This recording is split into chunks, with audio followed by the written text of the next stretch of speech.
Hello, welcome to Soulprint Intuitive Tarot. It is October the 8th, and as always, I am delighted that you have found me and are choosing to spend a few moments of your day with me. So thank you for that. For those of you who are interested, I have just released the weekly Canadian political reading, so it's out there. If you're interested in that, you can take a look at that. So, wow, it's getting harder and harder to sort of keep track of everything that's going on, because you know what it reminds me of? It reminds me of like a circus. Have you ever gone to a circus, right?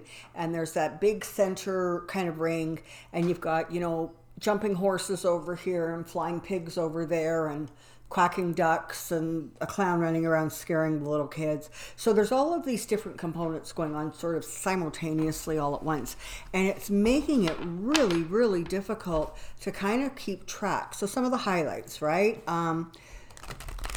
Although immediately appealed, Trump received a scathing reply to his notion that he is immune from investigation and whatever, and nobody can look at him. And by the way, nobody can look at anybody he knows or likes or thinks he likes. And he doesn't have to give his taxes to anybody. And he was told, no, you actually do, and you're going to. And not only that, the judge wrote apparently like a 75-page explanation of why what Trump's attorneys were saying and were claiming as their defense was like insane. So there's that. And then this morning, that's Sonberg or whatever his name is, I'm sure I've got that wrong, the bald guy, you all know who I'm talking about. He decided that he just didn't need to show up for the hearing. So now he's been subpoenaed. This is all a huge delaying tactic because, frankly, they have nothing else. The other thing that struck me really interesting on the news, that is a little bit of an aside, but this whole thing with the NBA and the support the people of Hong Kong, and I'm not well versed on that, so I'm not passing a judgment. I'm just confused about this. So the Chinese didn't like it, and all of a sudden the Chinese are not going to do this and this, and they're pulling that, and and they canceled, I guess, showing the NBA basketball games in China. It's like, how come China gets to be so sensitive all of a sudden? And every little thing that happens that they don't like, wow, they sure do feel entitled to tell other countries how to do their business and not to do their business and how they should be doing things, because, their feelings got hurt and they didn't appreciate that. And it's like, are you kidding me? Like, is that how emboldened they have now become because of Trump? That they feel like everything and anything that America does that they don't like, they can just say, fine, we're not going to play ball. How did that happen? Like, really, seriously, how did that happen? That this insanity is allowed to go on. Same thing. You've got this situation in Syria, and that's a horrible situation. Energetically, I've been sort of checking in on it. It is just fraught with tension, with worry. People are scared. I'm not getting real clarity, although I seem to feel as if it's going to get reversed somehow. Either Trump's going to back down because he's going to get too much party pressure, and maybe somebody might whisper in his ear, don't piss us off. We're the people who are actually going to be voting whether or not to, remove you from office and impeach you. Like, come on, don't piss everybody off. But it's a very difficult situation to get a read on. And I think, as usual, Trump does not know and or care what the effects or ramifications are, because he lives in the moment.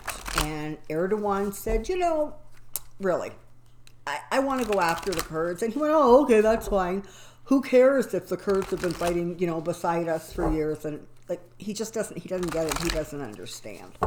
So there's that going on. You know, there's the second whistleblower thing. There's the information about the first whistleblower having to almost go into witness protection to give their testimony. So it's kind of crazy. So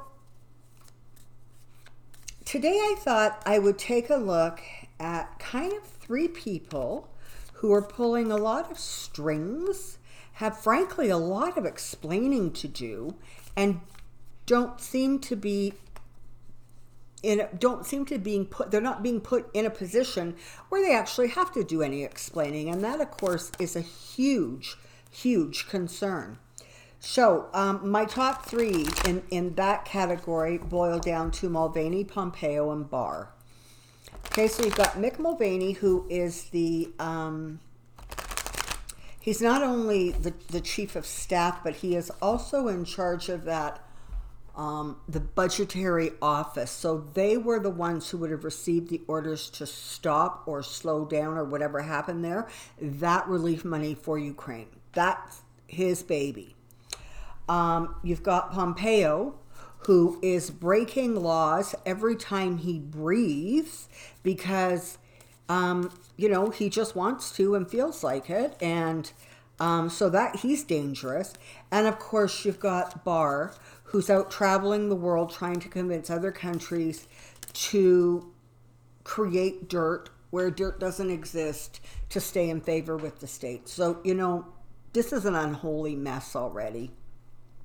Let's zero down in Mulvaney. I'm just asking a broad question, kind of what's going on, how are they doing, what, you know, what's going on in their heads, kind of just some insight. So come on down and we're going to take a look at all three of them. Let's start with Mulvaney. I have a question. Mulvaney's current state. Mulvaney's current state. Mulvaney's current state. So, I mean, he has yet to be sort of called to account for a lot of stuff. And frankly, he's hiding. He's keeping a pretty low profile these days whenever he can because, you know, Trump tried to blame him for things that got released that shouldn't have gotten released. And so, you know, he's just trying to stay out of the line of fire at this point. This is not good. Okay, you've got the Eight of Swords and the Ten of Swords.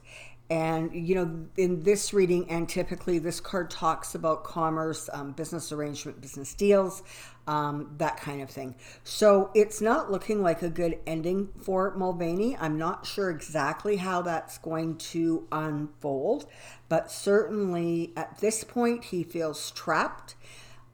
He doesn't have a lot of wiggle room. And he realizes on some level that there may not be any coming back from that sort of a close association with Trump. He's agitated. He's upset. I mean, he does not want this to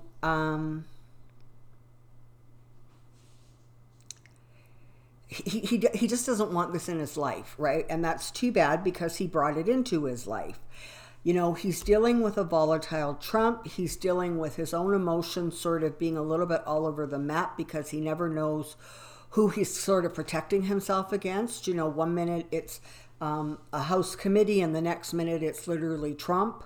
And you know, so there's a lot going on emotionally for him. But again, you know, it's this is the theme, right? With all of these readings, they know what's wrong. They know what they're doing is wrong. They know this is not the way politics is supposed to work. It's not like these three people are novices, okay? It's not like they don't know. They've all been in politics for a while. They know how things are supposed to work, and all three of them darn well know that it's not working the way it's supposed to. But there is a sense that Barr is sort of not quite in that category. He knows what he's doing is wrong, but he's convinced himself that the president has this expansive rights and freedoms that I don't believe they actually have. Pompeo is so politically ambitious, you kind of wonder why he thinks this is a good strategy. But let's focus on Mulvaney. Okay, so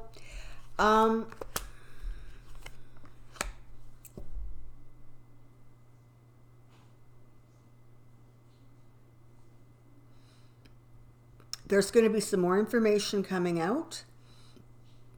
I would not be surprised to see either his position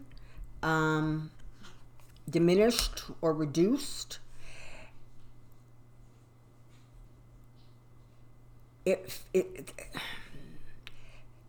This is, of course, one of my cards for Trump, right? And so given these three cards in relation to Mulvaney, it kind of feels like I wouldn't be so shocked if there wasn't a resignation coming, or if possibly he gets replaced as chief of staff. Because again, Trump is too stupid to know not to burn bridges. But for some reason, this collection of cards just really feels like there's going to be some big changes, that things cannot hold up to the scrutiny and the bright lights.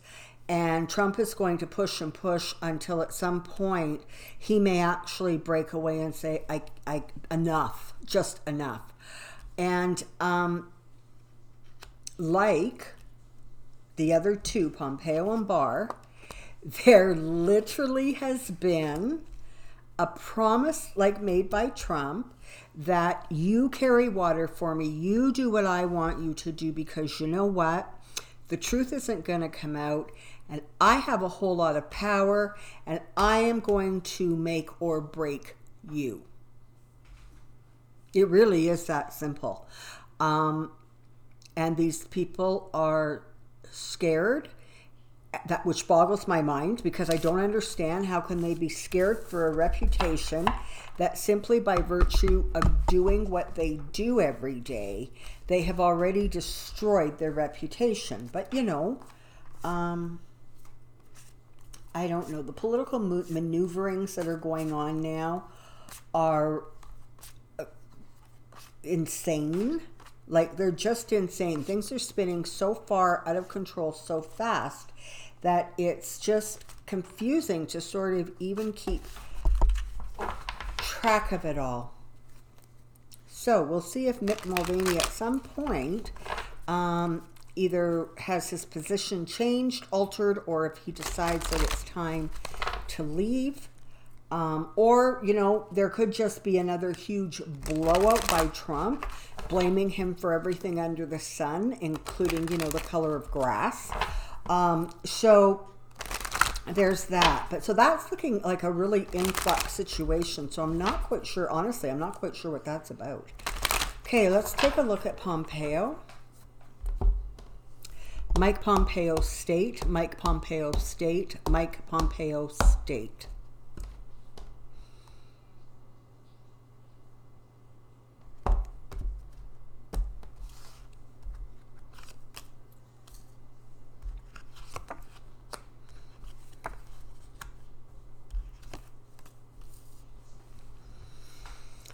Bottom line, he made a deal with the devil. He's prepared to behave like literally a mercenary. What he gets out of it, whether it is money, whether it is business dealings, whether it is contracts, I don't know. But he has sold his soul to the devil and is bound to be disappointed. This is not going to end well for him. He is another one. He thinks that he can sail his way into smooth water. He thinks that he can create a narrative that basically says, I'm innocent. What was I to do? This is my president. You mean these departments were supposed to stay separate from the White House? Well, be darned. Who knew that? Okay, so he thinks he can actually talk his way out of it, spin his way out. It's not looking so much like he's going to be able to. There are more secrets coming out about Pompeo. And in his quietest of quiet moments, he really wished he could turn back the hands of time, but he can't, and he's guilty, and justice is coming for him in a way that, it's just not going to work out well for him. Okay, we'll just leave it at that. Like, I don't know. I suspect that he is going to end up being charged. There's definitely a huge change of fortune coming to him. It's not going to be good. You've got secrets coming out. You've got people being emotional, and that emotional could be just, the people watching it, the sort of the bystanders, the citizens getting really upset and emotional. It could even be Trump flying off, the little sliver of sanity he rests on. But there's definitely a lot of turbulence and mix-up and emotions and really scattered energies around him. And, again, not different from what I saw with Mulvaney. I mean, these guys, as much as I think they're all, crooks and deserve to be, like, I don't know. They deserve to have to actually have the law come after him and after them in a way that is fair and just. Because they certainly have violated oaths. They have, done terrible things to their departments and the people under them in terms of what they're being forced to do or made to do or doing and have to keep secret. But you just have three people here who honestly are just completely beholden to him. They just are. And in some ways, they know they don't believe what he says, but they also know that they have to appear to believe what he says. And so that's kind of interesting.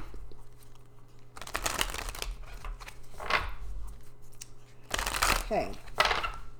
Bill Barr. Bill Barr's state. Bill Barr's state. Bill Barr's state.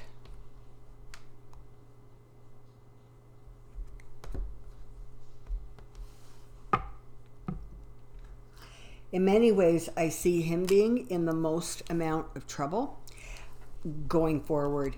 So, again, representing the tricks, the maneuverings, all the dirty tricks that he's doing, he honestly believes that he is operating from a position of strength and power, because basically he knows that Trump will, as long as he is serving Trump's interests, Trump will support the things he does.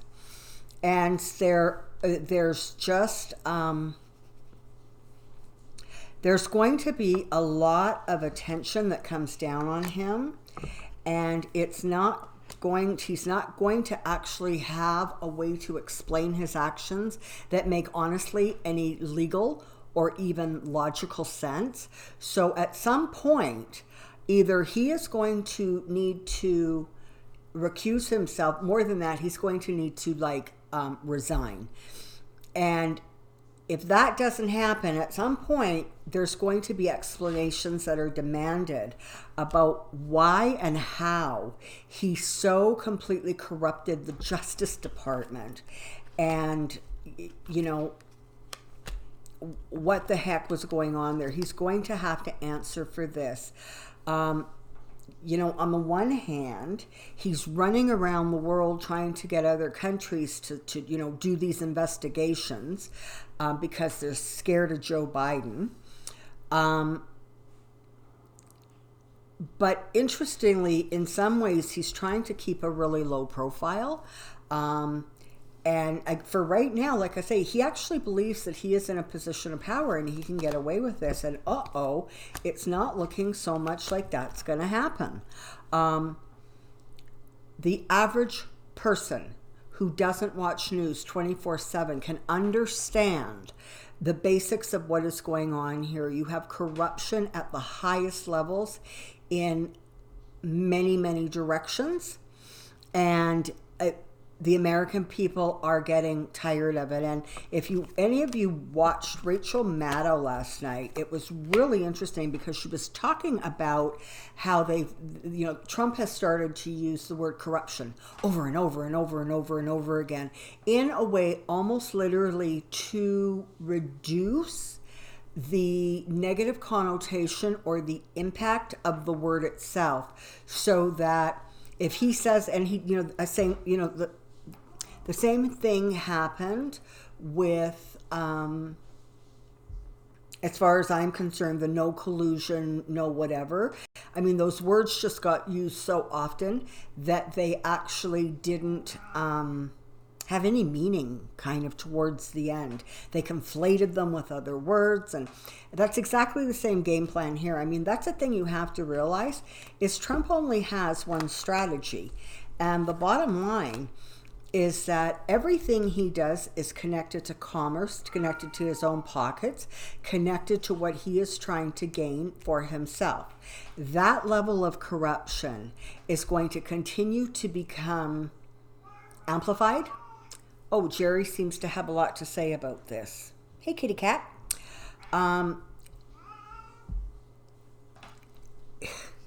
So it's going to, okay. He only has that old playbook strategy. He is now living almost entirely, this is Trump, living entirely and completely within his delusions. He does not even recognize that he is being played for a fool, but more importantly, he is systematically being shut out of circles. Hello. Shut out of circles, out of information. Other countries are pulling back. He's oblivious because he only wants the praise of Putin and Erdogan and Xi. It's ridiculous. Trump is fast running out of options, and of course, the White House is doing what they can, but at some point, they're just simply not going to be able to. Justice has to happen, and justice is going to happen to Donald Trump. And I guess you could say it's going to happen to Mulvaney, Pompeo, and Barr. So, right now, today, I get that sounds like a really tall order. It doesn't sound like something that honestly, on some level, is even achievable. But I'm here to tell you, momentum is going to continue to pick up and build. And the more that happens against Trump, again, I warn you, the more dangerous he becomes, the more spontaneous he becomes, the more irrational he becomes. And that's just it's going to be the state of affairs for the next several weeks. But this thing at some point is going to be harnessed in. It's going to be, reined in. This morning I saw a poll. I think it was the Washington Post, but I could be wrong. But it was about impeachment. It was about, running the country with integrity, whether or not he should be, reaching out to these other countries. The numbers were not good. They were not good for Trump at all. It's like as if he's actually starting to lose a little bit of his Republican support, and he for sure seems to be losing a whole lot of the independents. So, again, the scarier those numbers get in these polls, the crazier he's going to be. Okay, so we've got Mick, Mike, Bill, and Donald.